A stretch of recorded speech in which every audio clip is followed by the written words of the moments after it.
Hello friends, स्वागत है आप सभी का सीबी विकल आर्ट्स क्लास में। अब तक का सबसे बेहतरीन और सबसे इम्पॉर्टेंट मॉडल पेपर आपके सामने आ चुका है। समाजशास्त्र के मोस्ट इम्पॉर्टेंट क्वेश्चन इस वीडियो में सॉल्व करने वाले हैं। तो इस प्रकार से पेपर पैटर्न देखने को मिलेगा। और आपको बता दें, हम लोग शुरुआत करेंगे सीधा बहुविकल्पी क्वेश्चन से, क्योंकि जो भी हम लोग निर्देश वगैरह वो पढ़ लिए हैं। हम लोग बात करेंगे यहाँ पे कैसे आप बहुविकल्पी क्वेश्चन सॉल्व करेंगे आसान शब्दों में। और जितने भी आपको अति लघु उत्तरीय, लघु उत्तरीय और विस्तृत उत्तरीय प्रश्न कराएंगे वो सबको अच्छे से तैयार भी करवा देंगे।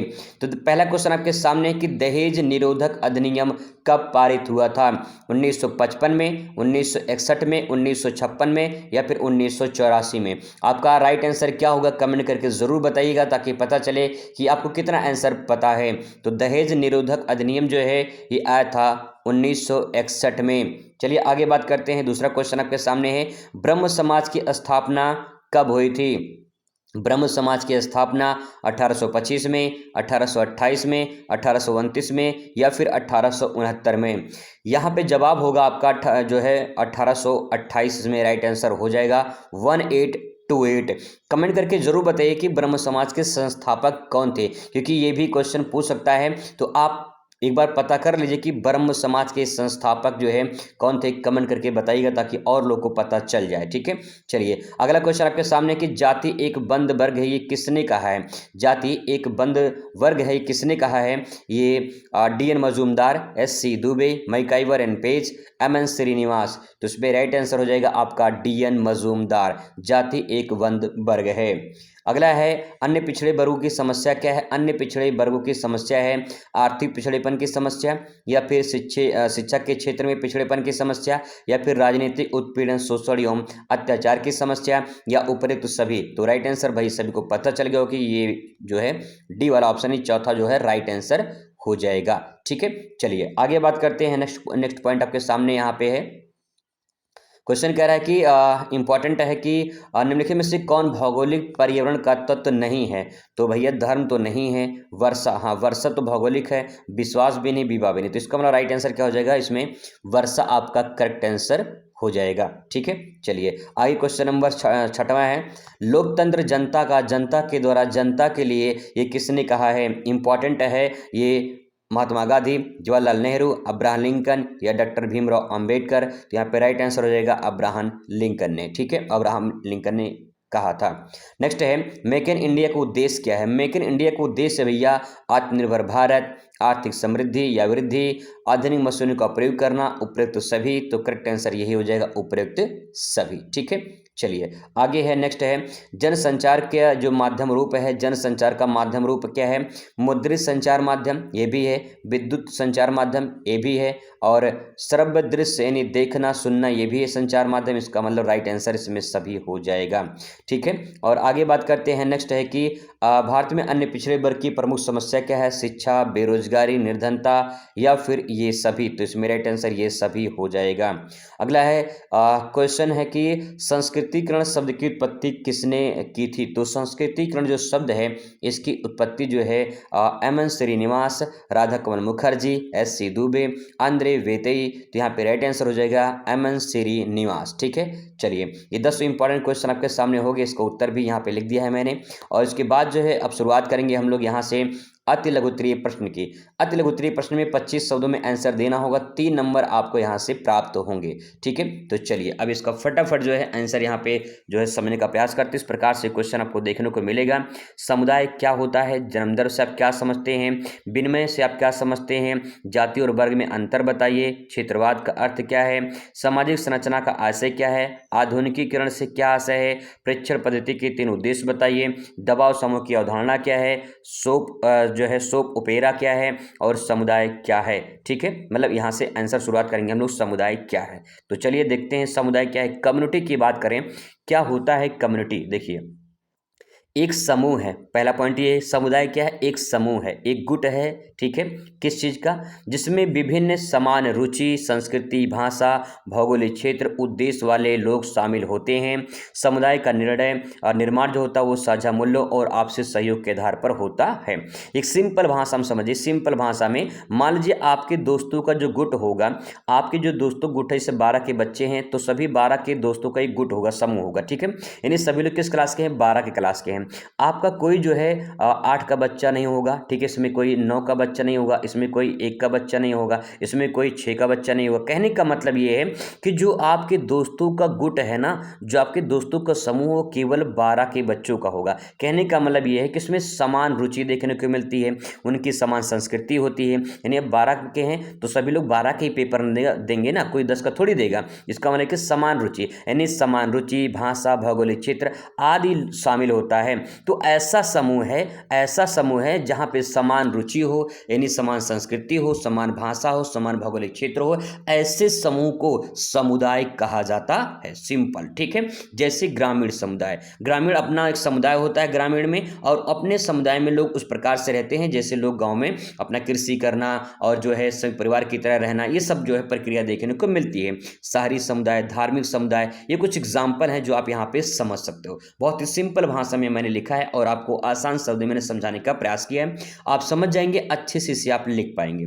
अगला है जन्म दर, बर्थ रेट क्या होता है। तो देखिए बर्थ रेट किसी विशेष क्षेत्र में, कोई भी एक क्षेत्र है, ठीक है, वहां पे प्रति 1000 व्यक्तियों पे निकाला जाता है। ये 1000 व्यक्तियों पर वर्ष में जो है एक वर्ष में जन्म लेने वाले शिशुओं की जो संख्या होती है ना, जो बच्चों की संख्या होती है, उसी को जन्म दर कहा जाता है। जन्म दर निकालने के लिए संपूर्ण जन्म की संख्या बटे कुल जनसंख्या गुणे 1000 से जन्म दर निकालते हैं, इस प्रकार से, ठीक है।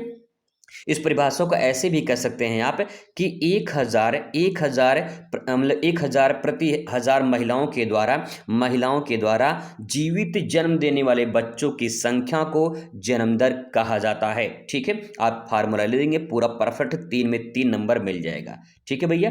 चलिए आगे बात करते हैं। नेक्स्ट विनिमय क्या होता है। विनिमय का मतलब होता है लेन देन करना, ठीक है, अदला बदली करना, कोई वस्तु है उसको लेन देन करना। तो विनिमय किसी संस्था, सरकार या संगठन द्वारा बनाए गए नियमों या कानूनों को संदर्भित करता है, जो समाज में अनुशासन और व्यवस्था बनाए रखने के लिए लागू करता है। जैसे इसमें हम कह सकते हैं कि विनिमय एक ऐसा माध्यम है, विनिमय क्या एक ऐसा माध्यम है जिसके माध्यम से वस्तुओं का लेन देन भी होता है। इस प्रकार से भी आंसर को लिखा जा सकता है, ठीक है। चलिए आगे बात करते हैं। जाति और वर्ग में अंतर क्या होता है। जाति और वर्ग में अंतर देखिए इस प्रकार से भी अंतर को लिखा जा सकता है। तो यहाँ पे जो है आप इस प्रकार से डिवाइड कर लेंगे और यहाँ पे जो है लिखने का प्रयास करेंगे, ठीक है। जैसे पहले यहाँ पे जाति, यहाँ पे वर्ग, यानी यहाँ पे परिभाषा पहले लिखेंगे, ठीक है, यानी कास्ट और क्लास क्या होता है। देखिए जाति जो होती है वो जन्म पर आधारित होती है और जाति जो है जन्म से ही जुड़ जाती है। तो पहला पॉइंट ये कि जाति जन्म पर आधारित समूह है, पहला पॉइंट। दूसरा वर्ग जो होता है ये आर्थिक, शैक्षिक और पेशेवर पे आधारित जो है समूह होता है। कहने का मतलब ये है कि जो जैसा काम करता है वैसा उसे वर्ग प्राप्त होता है। एक सिंपल भाषा में समझिए, जो जैसा मेहनत करेगा उसको फर्स्ट क्लास मिलेगा ना, फर्स्ट पास होगा। जो बढ़िया थोड़ा मेहनत करेगा वो टॉपर बन जाएगा, जो मध्यम में रहेगा वो सेकंड में, जो कम मेहनत करेगा वो थर्ड डिवीजन, जो बिल्कुल मेहनत नहीं करेगा भैया वो लटक जाएंगे यानी फेल हो जाएंगे, है ना।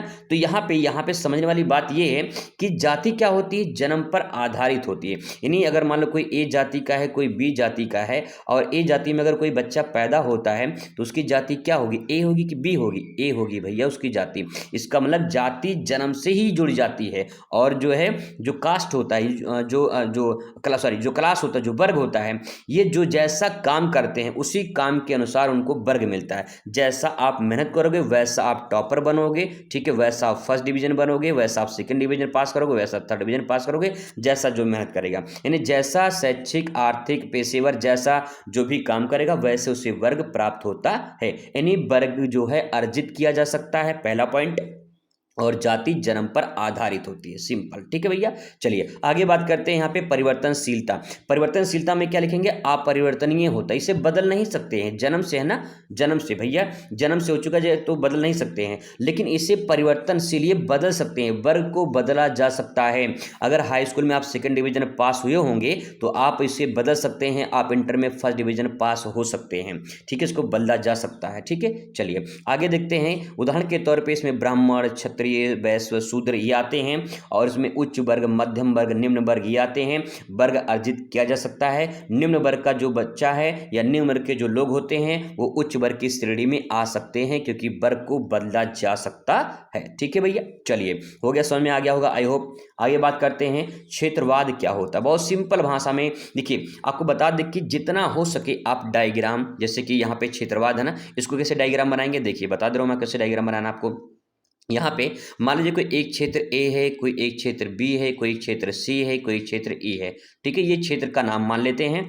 अब यहाँ पे अगर ए वाला बोले कि हमारे क्षेत्र के लोग या हम लोग सबसे सर्वश्रेष्ठ हैं, बाकी क्षेत्र वाले और जो है वो जो है कमज़ोर हैं, या फिर उनके उनके रोजगार नहीं है वो आप उनके राज्य में, या फिर उनको सुविधाएं नहीं मिलती हैं, अगर अपने आप को सर्वश्रेष्ठ कोई समझे और दूसरों को जो है उनकी जो बुराई करे, तो उस प्रक्रिया को क्षेत्रवाद के नाम से जाना जाता है। जब कोई राज्य, जैसे महाराष्ट्र में है मराठी बोली जाती है, ठीक है, तमिलनाडु में द्रविड़ बोली जाती है, तो इस प्रकार से यहाँ पे अगर कोई कहे मराठी भाषा बहुत अच्छी है, बल्कि जो तमिल भाषा है वो उसको दरकिनार करे, तो इस बात को हम क्षेत्रवाद कह सकते हैं, ठीक है। तो क्षेत्रवाद क्या होता है, किसी भी विशेष क्षेत्र में प्रतिनिष्ठा, राजनीतिक, आर्थिक प्राथमिकता को संदर्भित करता है, यानी अपने आप को कहे कि मैं सर्वश्रेष्ठ हूँ, हमारे राज्य के लोग सर्वश्रेष्ठ हैं, तो ये क्या है भैया, ये क्षेत्रवाद की भावना है। एक राष्ट्रीय एकता को प्रभावित कर सकता है, ये कभी कभी संघर्ष का कारण भी बन सकता है। क्यों नहीं बनेगा, अगर कोई एक क्षेत्र वाला है कहे कि मैं सर्वश्रेष्ठ हूं, तो बी वाला भी तो कह सकता है कि मैं सर्वश्रेष्ठ हूं, और इसी में अपने आप को सर्वश्रेष्ठ दिखाने में भाई लड़ाई झगड़े भी हो सकते हैं, है ना, ऐसा होता भी रहता है आमतौर पर। तो इस प्रकार से आप इसे लिख सकते हैं, कोई बड़ी बात नहीं है, सिंपल सेंटेंस में पूरा बढ़िया नंबर मिलेगा, ठीक है भैया। चलिए बात करते हैं सामाजिक संरचना क्या होती है। कई बार क्वेश्चन पूछा है, इसलिए यहाँ पे रिपीटेड क्वेश्चन आपको देखने को मिल सकता है। सामाजिक संरचना, सामाजिक संरचना यानी सोशल स्ट्रक्चर की बात हो रही है। स्ट्रक्चर यानी बनावट, समाज में विभिन्न प्रकार के जो बनावट होते हैं वो कैसे होते हैं, आइए देखते हैं कैसे होते हैं। सामाजिक संरचना का मतलब किसी समाज के संगठनात्मक ढांचे को दर्शाती है। संगठनात्मक ढांचे का मतलब ये है कि वहाँ का बनावट कैसा है, बनावट का मतलब वहाँ के समाज की भूमिकाएं क्या हैं, वहाँ की संस्थाएं कैसी है, वहाँ के संबंध कैसे हैं, वहाँ पे रहन सहन कैसे, ये पूरा रहन सहन जो है ये सामाजिक संरचना को बताता है, ठीक है। ये समाज के विभिन्न घटकों के बीच संतुलन, यानी जो भी समाज के जो लोग हैं, ठीक है, उन समाज में जो भी घटक मतलब कि जो भी समाज में क्रियाएं प्रतिक्रियाएं होती हैं उनमें संतुलन देखने को मिलता है। समन्वय यानी तालमेल बनाए रखने में सहायता प्रदान करती है कौन, सामाजिक संरचना, ठीक है। जैसे परिवार है, शिक्षा व्यवस्था है, आर्थिक संस्थान है, ये सब जो है सामाजिक संरचना में जो है तालमेल बिठाने का काम करती हैं। तो इस प्रकार से सेंटेंस को आप लिख सकते हैं, ठीक है। चलिए आगे बात करते हैं, आधुनिकीकरण क्या है। आधुनिकीकरण का मतलब ये है, इसको भी छोटा सा एग्जांपल से समझते हैं। देखिए जब मोबाइल फ़ोन आया था तो पहले छोटा वाला मोबाइल फ़ोन आया था, ठीक है, पहले छोटा वाला मोबाइल फ़ोन आया था। यहाँ पे क्या होता था, छोटे वाले मोबाइल फ़ोन से तो वीडियो कॉलिंग होती नहीं थी, लेकिन धीरे धीरे क्या हुआ भैया, परिवर्तन हुआ और आपके पास एंड्रॉयड फ़ोन आ गया, ठीक है, एंड्रॉयड फ़ोन आ गया। अब जो एंड्रॉयड फ़ोन टच वाला आ गया है तो इसके माध्यम से जो है अब यहाँ पे क्या हो रहा है कि ये आधुनिकीकरण और हो रहा है। जैसे आपने एआई का नाम सुना होगा, जब एआई आ गया है तो बहुत चीज़ें आसान हो गई हैं, है ना, बहुत चीज़ें कुछ बहुत आसान हो गई हैं, रोबोटिक चीज़ें हो चुकी हैं। तो कहने का मतलब ये है, जैसे शादी होता था ना, शादी में अगर 10 साल 20 साल पहले देखें तो डीजे नहीं जाता था। आज के डेट में अगर शादी में डीजे ना जाए तो उससे लग रहा कि मातम सा हो गया है। तो इस प्रकार से जो समाज जो पुरानी चीज़ों को छोड़कर नई चीज़ें अपनाता है तो उसी को आधुनिकीकरण कहा जाता है। अब यहाँ पे छोटा से फ्लो चार्ट बना सकते हैं, परफेक्ट नंबर मिलेगा। एग्जामिनर को आप खुश कर रहे हैं और कुछ अलग आंसर दे रहे हैं। अब जब अलग आंसर देंगे तभी आप टॉपर बन सकते हैं, तभी अच्छा नंबर प्राप्त कर सकते हैं, ठीक है। तो आधुनिकीकरण में क्या लिखेंगे, जो पुरानी चीजें हैं ना, पुरानी चीजें, इन पुरानी चीजों को त्यागना और नवीन जो चीजें होती हैं उनको अपनाना आधुनिकीकरण कहलाता है, ठीक है। ऐसे डायग्राम बना के लिख देंगे आधुनिकीकरण, बढ़िया नंबर मिलेगा भैया। उसके बारे में थोड़ा सा लिख दीजिए कि आधुनिकीकरण समाज में वैज्ञानिक, औद्योगिक तकनीक समझने की और सांस्कृतिक परिवर्तन को संदर्भित करता है। संदर्भित करने का मतलब इसको बताता है कि कैसे हम विज्ञान को, कैसे हम औद्योगिक को, तकनीकों को इस्तेमाल करके अपने संस्कृति में परिवर्तन कर सकते हैं, बदलाव कर सकते हैं। जैसे पहले लोग मोबाइल पे उतना नहीं पढ़ते थे, लेकिन जब से लाइब्रेरी खुल गया है, सोशल मीडिया का बढ़ावा हो गया है और बहुत सारी चीज़ें हो चुकी हैं, ऑनलाइन प्लेटफॉर्म आ चुका है, लोग घर बैठ के पढ़ रहे हैं, कोई दिक्कत ही नहीं है। ये क्या है? आधुनिकीकरण है, ठीक है। जिससे डिजिटल तकनीक का बढ़ता हुआ उपयोग, शहरीकरण, शिक्षा, ये सब क्या हो रहा है? इसमें सुधार हो रहा है, ठीक है। सिंपल भाषा में लिख सकते हो। चलिए आगे बात करते हैं अगले क्वेश्चन पर। परीक्षण पद्धति के 3 उद्देश्य बताइए।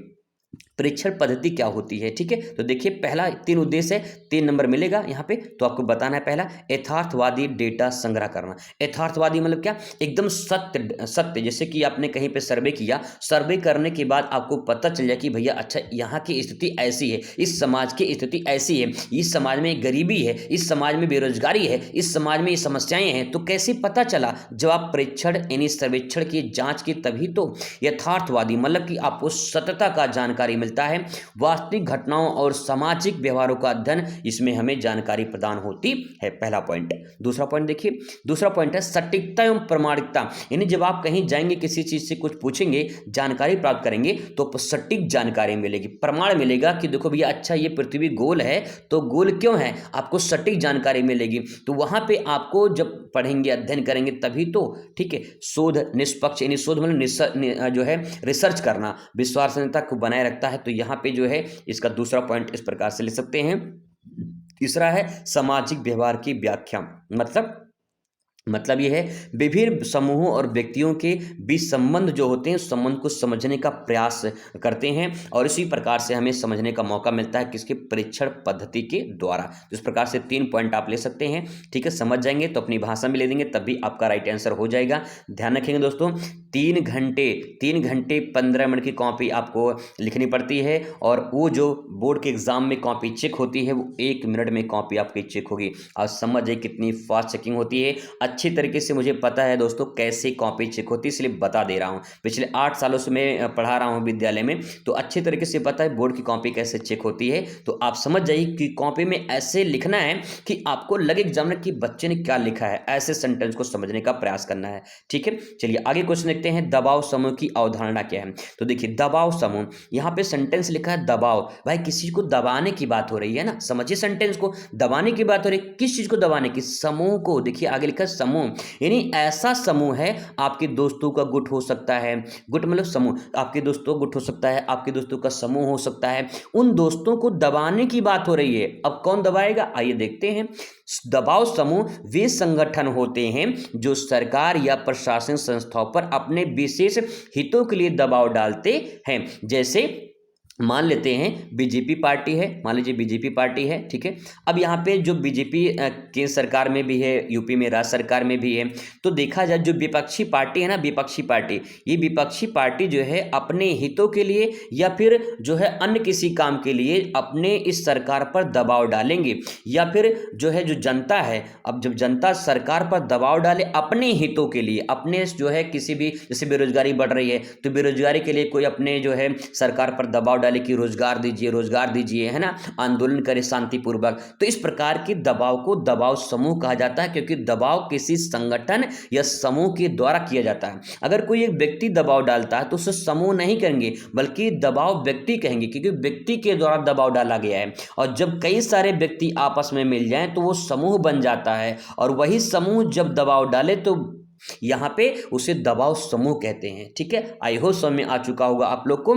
ये राजनीतिक दल नहीं होते हैं, बल्कि नीतियां प्रभावित करने के कार्य करती हैं, ठीक है। यानी मान लीजिए इसमें कोई पार्टी तो नहीं होती, लेकिन जनता के द्वारा सरकार पर दबाव डाला जाता है। जैसे ट्रेड यूनियन है, जो व्यापार यूनियन संघ होते हैं, किसान संघ होते हैं, व्यापार संगठन होते हैं, तो बहुत सारे लोग होते हैं जो सरकार पर दबाव डालते हैं अपने हितों के लिए, अपने काम करने के लिए, कि हमारे काम, भाई जनता ने सरकार बनाया है ना, तो सरकार को तो फर्ज बनता है कि जनता के हित में काम करे। लेकिन सरकार जब काम नहीं करती तो वही जनता, चाहे किसान हो, चाहे व्यापार हो, चाहे कोई भी हो, मजदूर हो, वो सब मिलकर संगठन में आकर जब दबाव डालें सरकार पर, तो उसे दबाव समूह कहा जाता है भैया, सिंपल भाषा में, ठीक है।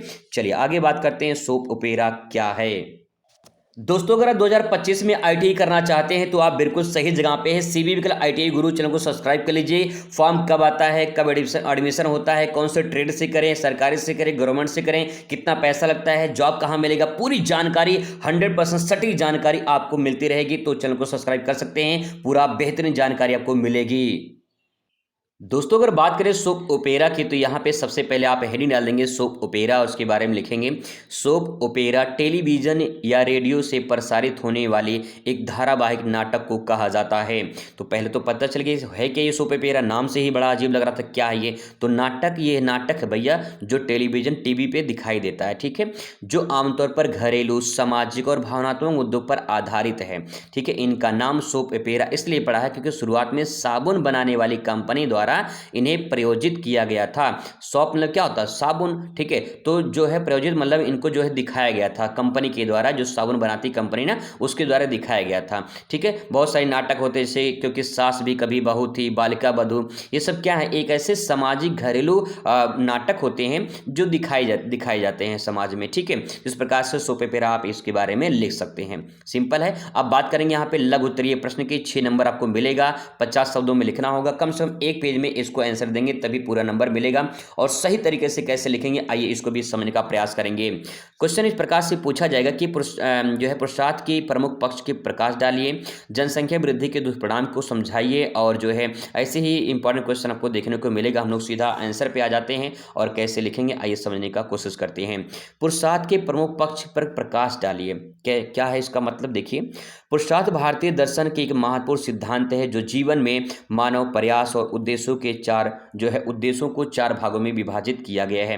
पुरुषार्थ लिखा है और उसके प्रमुख पक्ष लिखा है, यानी पुरुषार्थ में देखा जाए तो मानवीय जो प्रयास हैं उनके उद्देश्यों के बारे में बताना है। तो सबसे पहला पॉइंट यहाँ पे है धर्म, ठीक है। पहला धर्म क्या है? देखिए, नैतिकता, कर्तव्य और सामाजिक मूल्यों का पालन करना, ये पुरुषार्थ का धर्म होता है।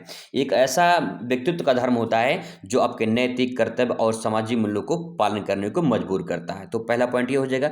दूसरा है अर्थ। अर्थ मतलब यहाँ पे धन की बात हो रही है। अर्थ मतलब किसी बात का मतलब निकालना नहीं होता है।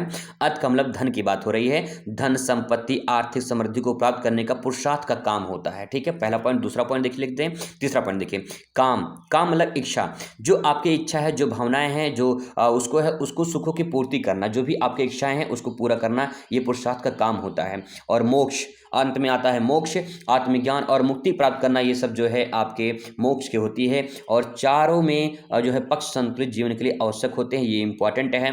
ये देखिए यहाँ पे लिखा है पुरुषार्थ मतलब ये होता है कि भैया जो व्यक्तित्व आपका है उस व्यक्तित्व के बारे में एक ऐसा भारतीय दर्शन है जिसके बारे में कुछ सिद्धांत दिए गए हैं। यानी सबसे पहला कर्तव्य होता है जिंदगी में आपको अपने धर्म का पालन करना, दूसरा अर्थ कमाना, तीसरा काम की इच्छा, तीसरा चौथा है मोक्ष, यानी लास्ट में आपको मुक्ति तो मिलनी ही मिलनी है, ठीक है। चलिए आगे क्वेश्चन आपके सामने यहाँ पे कि जनसंख्या वृद्धि के दुष्परिणाम क्या हैं। अगर जनसंख्या बढ़ेगी तो क्या दुष्परिणाम नहीं होगा? भाई सिंपल सी होगा। क्या होगा दुष्परिणाम? देखिए, पहला बेरोजगारी। बेरोजगारी बढ़ेगी, बढ़ भी रही है भैया। आधुनिक जनसंख्या या फिर अधिक जनसंख्या के कारण रोजगार के अवसर कम हो जाते हैं और बेरोजगारी बढ़ जाती है, ठीक है, सिंपल। आर्थिक बोझ, सरकार पर शिक्षा, स्वास्थ्य, बुनियादी जो है सेवाओं के आर्थिक दबाव बढ़ता है, जिससे जो है बेरोजगारी बढ़ती है और आर्थिक बोझ भी बढ़ता है, ठीक है। नेक्स्ट इसमें लिखेंगे आवास की समस्या। आवास की समस्या का मतलब ये है कि शहरी क्षेत्र में झुग्गियां, जो झुग्गी झुपड़ी होती है, गंदी बस्तियां, इनका विकास होता है, ये भी प्रकार की समस्या हो जाती है। नेक्स्ट इसमें लिख सकते हैं कि पर्यावरण संकट में वनों की कटाई हो रही है, जल वायु प्रदूषण हो रहा है और इसके कारण जो है कई सारी समस्याएं उत्पन्न हो रही हैं। नेक्स्ट है भोजन की कमी। जनसंख्या बढ़ेगी, जनसंख्या बढ़ रही है, खाद्यान्न घट रहे हैं, यानी भाई जंगलों को काट कर खेतों में लोग घर बनवा रहे हैं, तो फसल उत्पादन कहाँ होगा? आसमान में थोड़ी होगा। तो यहाँ पे ये है कि खाद्य पदार्थों की मांग बढ़ने से महंगाई बढ़ रही है और कुपोषण की समस्या भी उत्पन्न हो रही है, ठीक है। चलिए अगला क्वेश्चन दोस्तों, यहाँ पे 23 नंबर क्वेश्चन है कि सामाजिक परिवर्तन और सामाजिक आंदोलन में क्या अंतर है। तो आइए इसका अंतर देखते हैं यहाँ पे। और यहाँ पे जो है अंतर देखने को मिल जाएगा। हो सकता है क्वेश्चन रिपीट हो, क्योंकि ये क्वेश्चन इंपॉर्टेंट है इसीलिए रिपीट हो सकता है, तो ध्यान रखिएगा इसको थोड़ा सा। सामाजिक परिवर्तन और सामाजिक आंदोलन, सबसे बड़ी विशेषता और सामाजिक परिवर्तन, सामाजिक आंदोलन, इस प्रकार से डिवाइड कर लेंगे और यहाँ पे लिखने का प्रयास करेंगे। इसमें लिखेंगे कि जो है सामाजिक परिवर्तन में समाज की संरचना, परंपराओं और मूल्यों में धीरे धीरे होने वाला परिवर्तन सामाजिक जो है परिवर्तन कहलाता है। और जो सामाजिक आंदोलन होता है इसे किसी सामाजिक समस्या के समाधान, कल्याण और अधिकारों के लिए गया जो है संगठित प्रयास होता है। ठीक है, वही गति की बात करें तो इसमें देखिए गति जो है धीमी गति से होती है, लेकिन जो है आंदोलन होता है तीव्र गति से उग्र होता है। और उदाहरण की बात करें इसमें औद्योगिकरण, शहरीकरण, शिक्षा का प्रसार ये धीरे धीरे होता है, लेकिन दलित आंदोलन, नारी आंदोलन, ऐसे बहुत सारे आंदोलन हुए हैं जो तीव्र गति से हुए हैं और समाज में परिवर्तन, बदलाव लाए हैं। इस प्रकार से इसके बारे में आप यहाँ पे लिख सकते हैं। अगला क्वेश्चन आपके सामने यहाँ पे इस प्रकार से भी क्वेश्चन पूछा जा सकता है कि सामाजिक आंदोलन का अर्थ बताइए और उसकी परिभाषा लिखिए। तो देखिए उसी से संबंधित यहाँ पे है, आपको ऐसे लिखना पड़ेगा। सामाजिक आंदोलन समाज में किसी बदलाव, सुधार के उद्देश्यों के लिए संगठित प्रयास होते हैं। ये आंदोलन सामाजिक अन्याय, असमानता और शोषण के विरुद्ध होता है। यहाँ पे कुछ परिभाषा, किसी भी समाजशास्त्री की परिभाषा आप यहाँ पे ले सकते हैं। लिखा है यहाँ पे परिभाषा में, सामाजिक आंदोलन संगठित प्रयास है जो समाज में मौलिक परिवर्तन लाने के लिए किए जाते हैं। ये जो है ब्लूमर ने कहा है, तो इसको ध्यान रखेंगे कि क्या है, संगठित जो सामाजिक जो आंदोलन है संगठित प्रयास है, पहला पॉइंट, जो समाज में मौलिक परिवर्तन लाने के लिए किए जाते हैं। ठीक है, ये सिंपल है, ब्लूमर का कर सकते हैं। और यहाँ पे रुडोल्फ हेफनर का है, तो यहाँ पे देखिए सामाजिक आंदोलन वे सामाजिक गतिविधियां हैं जो किसी सामाजिक लक्ष्य को प्राप्त करने के लिए की जाती है। सिंपल है, ठीक है, आराम से याद कर सकते हैं। आगे बात करते हैं, इसमें उदाहरण दे सकते हैं कि जैसे भारत में स्वाधीनता संग्राम आंदोलन था, दलित आंदोलन, पर्यावरण आंदोलन, ये कुछ एग्जाम्पल लिख सकते हैं। ठीक है, 25 नंबर क्वेश्चन आपके सामने यहाँ पे कि जाति और जनजाति में अंतर बताइए। तो जाति और जनजाति में अंतर इस प्रकार से आप डिवाइड कर लेंगे और उसके बारे में लिखेंगे, जाति और जनजाति। ठीक है, परिभाषा में पहले, जाति जन्म पर आधारित व्यवस्था है। दूसरा, जनजाति में एक विशिष्ट और सांस्कृतिक और पारिवारिक जो है पारंपरिक समूह होता है जनजातियों का। ये ज़्यादातर जंगलों में, पर्वतीय क्षेत्रों में यहाँ पर निवास करते हैं। और व्यवस्था की बात करें तो उसमें देखिए ऊंच नीच वर्गीकरण, हिंदू जाति व्यवस्था इसमें देखने को मिलती है, लेकिन इसमें समानता पर जो है आधारित समुदाय होता है। इनमें जो जनजाति होती है उनकी एक अपनी समुदाय होती है और सब में समानता देखने को मिलती है, लेकिन यहाँ पे जाति में ऊंच नीच की भावना देखने को मिलती है। संस्कृति की बात करें तो उसमें मुख्य धारा की संस्कृति से प्रभावित होते हैं और इसमें अपनी अपनी विशिष्ट रीति रिवाज होते हैं, परंपराएं होती हैं और उसी को लोग अपनाते हैं। ठीक है, वही बात करें आर्थिक स्थिति की, तो कृषि और व्यापार से जुड़े होते हैं। ये शिकार, कुटीर उद्योग और वनोपज, यानी वनों पर जो आसपास जो वनों से मिलते हैं फल फूल लकड़ी, ये सब वहाँ से प्राप्त करते रहते हैं, क्योंकि वो वनों के आसपास जो है पर्वतीय क्षेत्रों पर निवास करते हैं। उदाहरण के तौर पर बात करें, इसमें ब्राह्मण, क्षत्रिय, शूद्र आ जाएंगे। इसमें जो है जनजाति में जो है गौंड, भील, संथाल, नागा जनजाति, ये सब इसके अंतर्गत आते हैं। ठीक, इस प्रकार से इस बारे में लिख सकते हैं। बात करते हैं अगले क्वेश्चन पर। नेक्स्ट है कि गंदी बस्तियों को प्रभाव को विवेचना कीजिए। गंदी बस्तियां क्या होती हैं, इसके प्रभाव की विवेचना करना है। तो स्वास्थ्य समस्याएं उत्पन्न हो सकती हैं। ठीक है, यानी अस्वच्छता, गंदा पानी और कुपोषण जैसी बीमारियां फैल सकती हैं अगर गंदी बस्तियां हैं तो। ठीक है, नेक्स्ट है अपराध दर में वृद्धि हो सकती है। रोजगार के अभाव में जो है चोरी, नशाखोरी और हिंसा जैसी समस्याएं बढ़ती हैं। ठीक है, शहरी बुनियादों के ढांचों पर जो है दबाव बढ़ेगा, यानी जलापूर्ति, सीवर जो होता है, नाली का पानी, इस प्रकार से विद्युत आदि की व्यवस्था पर जो है भार पड़ेगा। सिंपल सी बात, जनसंख्या बढ़ेगी तो कहीं की भार तो पड़ेगा ही और समस्या उत्पन्न होगी। ठीक है, आगे है शिक्षा की कमी। गरीबी और संसाधनों को अनुपलब्धता के कारण शिक्षा में अभाव देखने को मिल रहा है। अगर पर्यावरण प्रभाव की बात करें तो उसमें प्लास्टिक, कचरा, गंदे पानी, इन सभी को, यानी दूषित पानी जो हो रहा है उसके कारण ये सभी प्रभाव देखने को मिल रहे हैं। वही बात करें निष्कर्ष में देख सकते हैं कि गंदी बस्तियां समस्या को हल करने के लिए सरकार को जो है अपने कदम उठाने चाहिए और स्वच्छता अभियान जो है चलाना चाहिए। ठीक है, अब बात करते हैं यहाँ पे कि विस्तृत प्रश्न में कैसे आप इसे लिखेंगे। जो है 150 शब्दों में आंसर लिखना होगा। इस प्रकार से क्वेश्चन रहेंगे। चिपको आंदोलन के बारे में लिखना रहेगा, चाहे आप ये लिख सकते हैं, चाहे आप इसमें से ये लिख सकते हैं, दोनों में से कोई एक करना होगा। फिर इसके बाद 28 नंबर क्वेश्चन में से कोई एक करना होगा, फिर इसके बाद 29 नंबर क्वेश्चन में से कोई एक करना होगा। ठीक है, तो चलिए इसका आंसर देखते हैं। चिपको आंदोलन क्या है और पर्यावरण के विकास में इसका योगदान क्या है। शुरुआत करेंगे यहाँ से, लिखेंगे चिपको आंदोलन 1973 में उत्तराखंड के तत्कालीन उत्तर प्रदेश में, नहीं पहले ही जो है यूपी में था उत्तराखंड। इसके बाद जो है चमोली जिले में शुरू हुआ एक पर्यावरण संरक्षण आंदोलन था जिसका नेतृत्व सुंदरलाल बहुगुणा और गौरा देवी जैसे कार्यकर्ताओं ने किया था। इसमें मुख्य सुंदरलाल बहुगुणा का नाम आता है। इस आंदोलन में ग्रामीण महिलाओं पेड़ से चिपक गई ताकि जो है जंगलों को कटाई से रोका जा सके। अब यहाँ पे देखिए बहुत सिंपल पॉइंट है, इसमें आराम से ले सकते हैं, 2-3 पॉइंट ध्यान रखना है केवल। पहले चिपको आंदोलन है क्या, तो चिपको भैया चिपकने की बात हो रही है ना, पेड़ों से चिपकने की बात हो रही है। यानी जो पेड़ होते थे उस पेड़ से लोग चिपक जाते थे ताकि जो है वनों को ना काटा जाए, ठीक है, ताकि जो है जो वन होते थे वो उसको ना काटा जाए, इस पेड़ से चिपक जाते थे ताकि जो है वृक्षों को काटने से बचाया जा सके। तो ये 1973 की बात है, उत्तराखंड में शुरू हुआ था। सुंदरलाल बहुगुणा जो है इन्होंने इसकी शुरुआत की थी। 3-4 पॉइंट ध्यान में रखना, बाकी अपने सेंटेंस में से आप इसे लिख सकते हैं। आगे दोस्तों हेडिंग डालेंगे और इसके बारे में लिखेंगे कि जो है पर्यावरण संरक्षण में चिपको आंदोलन का क्या योगदान था, ठीक है। तो देखिए वृक्षों में जो अंधाधुंध कटाई हो रही थी ना, उस पर रोक लगाई गई।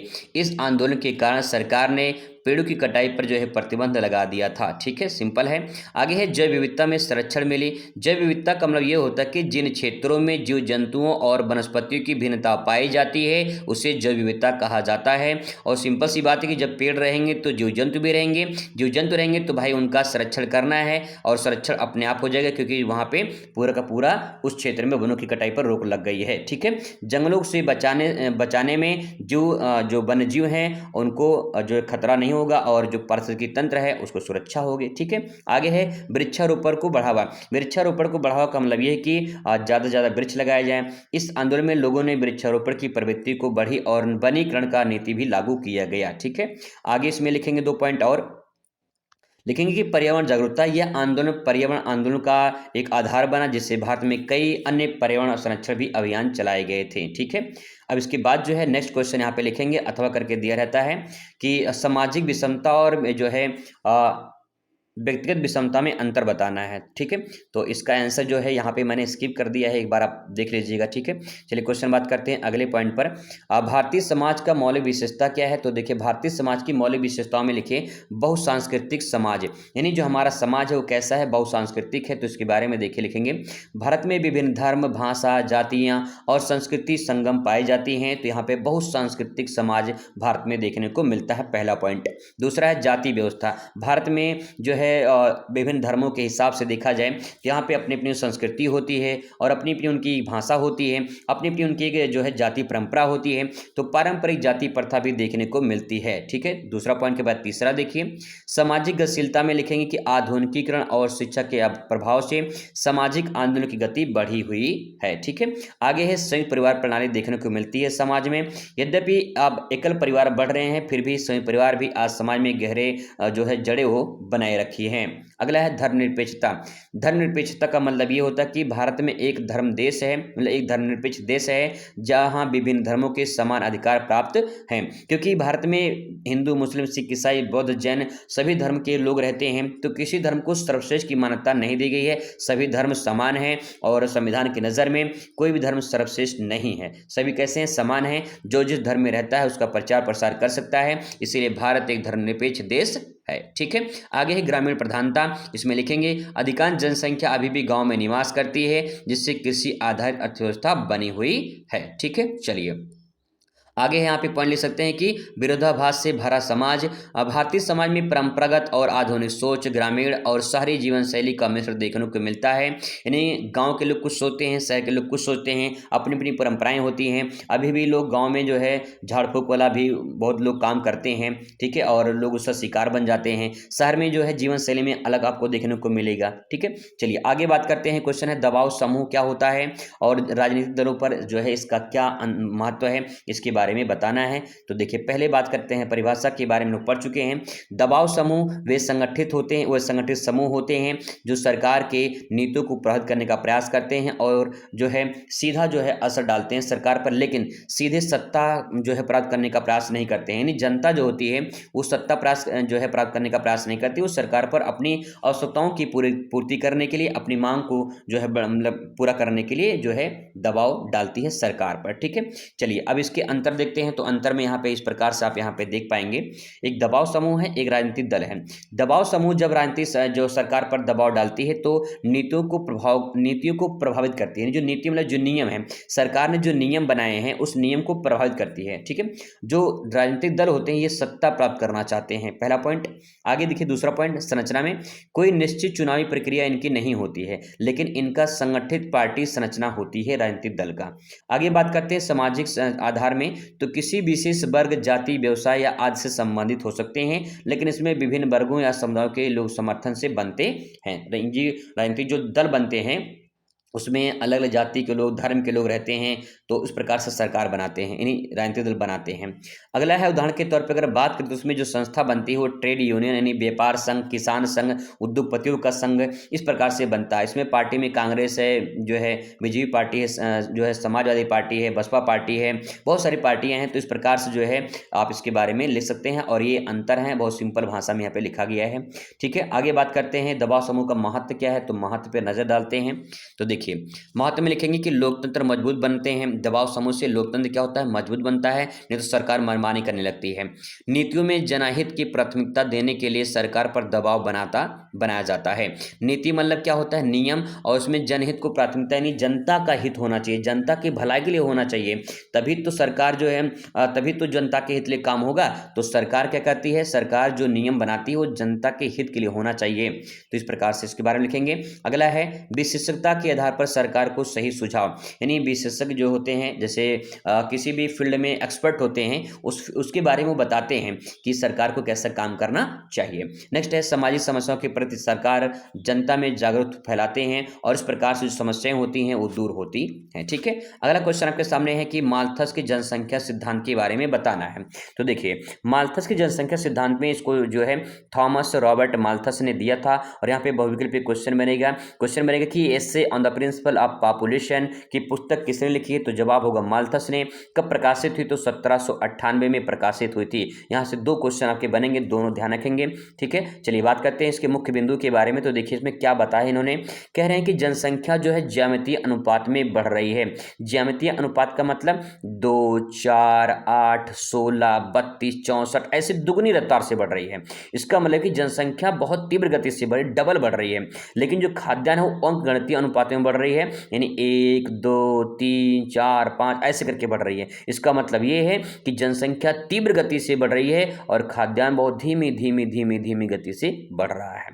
ठीक है, आगे इसमें इन्होंने बताया है, यदि जनसंख्या वृद्धि नियंत्रण नहीं किया गया तो भोजन की जो है कमी, गरीबी, भुखमरी और मृत्यु दर भी बढ़ेगी। इसके नियंत्रण के जो है उपाय बताए गए हैं। तो देखिए सकारात्मक नियंत्रण में जैसे युद्ध है, अकाल है, महामारी है, प्राकृतिक आपदाएं हैं, ये सकारात्मक नियंत्रण है। पॉजिटिव जो है ऐसे जो है नियंत्रण है जिसके आधार पर जो है यहाँ पे नियंत्रण हो सकता है। और आगे बात करते हैं नियंत्रण, नैतिक नियंत्रण में इसमें लिखेंगे विलंबित विवाह करना, परिवार नियोजन और नैतिक अनुशासन। विलंबित मतलब कि देर से शादी, जैसे कि जब उम्र हो जाए उस हिसाब से शादी करना चाहिए। लोग बाल विवाह जो है कर देते हैं, ये भी समस्या है। परिवार नियोजन नहीं अपनाते हैं, हम दो हमारे दो, हम दो हमारे एक फॉलो अपने नहीं अपनाते हैं, हम दो हमारे 5, हम दो हमारे 10 ऐसा लोग अपनाते हैं। तो जनसंख्या वृद्धि कारण हो सकता है। आगे है, माल्थस के सिद्धांत की आलोचना की गई है। इन्होंने कहा है कि तकनीकी प्रगति यानी औद्योगिकीकरण और कृषि सुधारों में खाद्य से उत्पादन में बढ़ा है। तो इन्होंने कहा कि खाद्यान्न जो है धीरे धीरे बढ़ रहा है, लेकिन जो है इसकी आलोचना की गई है। कुछ लोगों ने कहा है कि भैया औद्योगिकीकरण हो रहा है और कृषि में सुधार हुए हैं, नए नए टेक्नोलॉजी आ रही है, मशीन आ रहे हैं और खाद्य उत्पादन में बढ़ोतरी हो रही है। आप कह रहे हैं कि जो है धीमी रफ्तार से बढ़ रहा है, ये गलत है, आलोचना की गई है। ठीक है, आगे है जनसंख्या नियंत्रण को उपाय भी बताया गया है। अच्छा, आधुनिक परिवार नियोजन नीतियाँ और सिद्धांतों को अप्रासंगिक बनाती है, मतलब है कि परिवार नियोजन वही हम दो हमारे दो, हम दो हमारे एक, इस प्रकार से। ठीक है, आगे यहाँ पे मानवीय कारक में देखिए सामाजिक और आर्थिक विकास में जनसंख्या वृद्धि नियंत्रण की जा सकती है। निष्कर्ष में ले सकते हैं 2 पॉइंट की माल्थस के सिद्धांत में अतीत महत्वपूर्ण था, यानी जो अतीत है वो महत्वपूर्ण था, लेकिन आधुनिक समय में पूर्णतः लागू नहीं है। कहने का मतलब ये कि अतीत मतलब जो बीता हुआ कल है, जो पहले जब इन्होंने सिद्धांत दिया था उस टाइम पे महत्वपूर्ण था, लेकिन जैसे से समाज आगे बढ़ा है, टेक्नोलॉजी आई है, उस प्रकार से पूर्णतः लागू नहीं होता, इसलिए इनकी आलोचना की गई है। क्योंकि यह तकनीकी प्रगति सरकारी नीतियाँ जनसंख्या वृद्धि को नियंत्रित करने में सहायक भी है। ठीक है, चलिए अब बात करते हैं नेक्स्ट क्वेश्चन है, सामाजिक स्तरीकरण किसे कहते हैं, इसके बारे में बताना है। तो देखिए सामाजिक स्तरीकरण का यहाँ पे लिखेंगे, सामाजिक स्तरीकरण एक ऐसी प्रक्रिया है जिसके द्वारा समाज में लोगों को विभिन्न स्तरों या वर्गों में विभाजित करता है। यह विभिन्न जो है विभाजन आर्थिक, सामाजिक, राजनीतिक, शैक्षिक और सांस्कृतिक कारकों के आधार पर होता है। सामाजिक स्तर समाज में असमानता को दर्शाता है, जैसे कुछ उच्च पदों पर होते हैं और कुछ निम्न पदों पर होते हैं। सामाजिक स्तर का सिंपल भाषा में समझिए, जैसे प्याज होता है ना, प्याज में परत होता है, ऐसे परत होता है, तो परत दर परत होती है, तो उसमें जो होता है ऐसे ही समाज में होता है। समाज में भी उच्च वर्ग होते हैं, मध्यम वर्ग होते हैं, निम्न वर्ग होते हैं, तो इनमें भी असमानता देखने को मिलती है। जो उच्च वर्ग होते हैं अपना उनका अलग वैल्यू है, जो मध्यम में उनका अपना अलग वैल्यू है, जो निम्न में है उनका कोई वैल्यू नहीं है भैया, यही सब समस्या है। ठीक है, चलिए परिभाषा देखते हैं। परिभाषा में 2-3 लोगों का परिभाषा लिख सकते हैं यहाँ पे।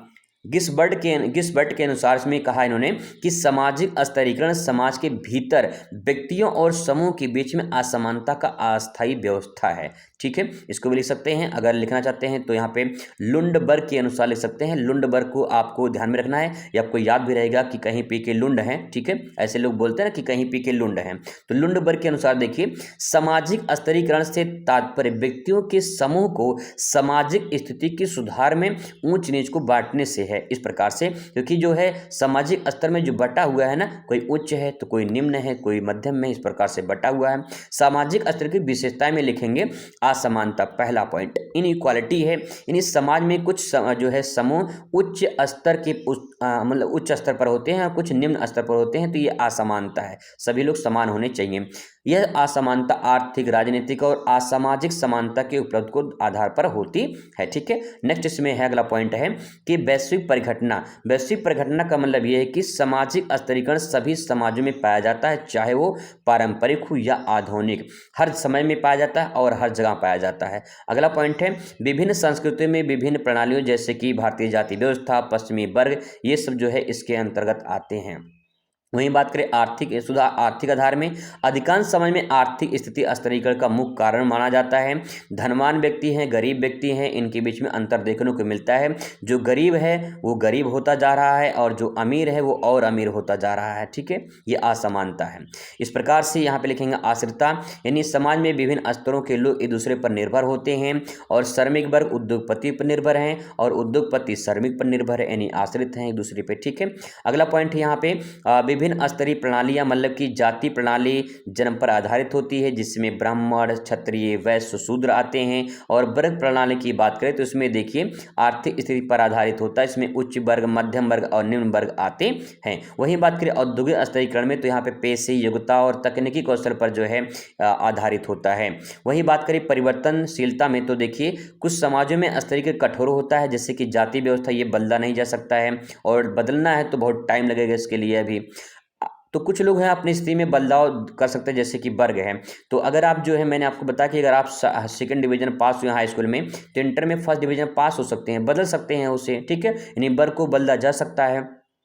अगला है आधुनिक समाज में शिक्षा और व्यवसाय के आधार पर समाज स्थिति में बदली जा सकती है। ठीक है, और यहाँ पे लास्ट पॉइंट आपके सामने है कि सांस्कृतिक प्रभाव। संस्कृति जो समाज है, उस समाज में संस्कृति की मान्यताएं, परंपराएं भी धर्म को प्रभावित करती हैं। ठीक है, और इसके बारे में थोड़ा सा पॉइंट और यहाँ पे लिख लेंगे कि भारतीय समाज में जाति व्यवस्था ऐतिहासिक रूप से धार्मिक मान्यताओं से जुड़ी होती है। और इसमें जो 8वां पॉइंट है वो कह रहा है कि राजनीतिक और शक्ति संतुलन। इसका मतलब ये है कि सत्ता और निर्णय की लेने की क्षमता जो है उच्च वर्गों के पास अधिक होती है और निम्न जो वर्ग होते हैं उनके पास सीमित होती है। निष्कर्ष में लिखना चाहते हैं तो लिख सकते हैं कि समाज स्तरीकरण समाज की ऊंच नीच, असमानता को दर्शाता है। ये आर्थिक, सामाजिक, राजनीतिक कारणों से विकसित होता है, क्योंकि आधुनिक समाज में जो हमारा समाज है आधुनिक, इसमें औद्योगिकरण और लोकतांत्रिक मूल्यों का कारण सामाजिक गतिशीलता बढ़ रही है, जिससे व्यक्ति अपनी समाज स्थिति बदल सकते हैं। इस प्रकार से कुछ पॉइंट हैं जो आप इसे लिख सकते हैं। ठीक है, और ये इंपॉर्टेंट क्वेश्चन है जो आपके पेपर में बिल्कुल यहाँ से आ सकते हैं, तो आप इन्हें एक बार फास्ट रिवीजन कर लीजिए। मुलाकात करेंगे अगली वीडियो में। Best of luck, thanks for watching.